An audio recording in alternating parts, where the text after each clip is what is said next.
લોટ અઢી રોટલીનું શાક બનાવીએ.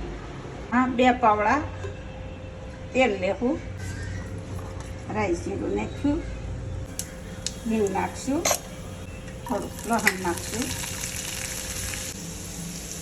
કાંદા નાખશું, ટમેટા થોડાક નાખી દેવું, નિમક નાખશું, હળદર નાખશું, ધાણા જીરું નાખી દઈએ. હવે એમાં મરચું નાખી દેવું, છાશ નાખશું, છાશવાળો રોટલી. હવે જો આપણી સાહેબ ઉકળવા મળી છે, હવે રોટલી નાખી દેવું એમાં ને 5 મિનિટ ચડવા દેવાનું. કેમ બા? હા, હવે આને આપણે ઘડીક ઢાંકી દેવું 2 મિનિટ, ત્યાં શાક સડી ને મસ્ત થઈ જાય.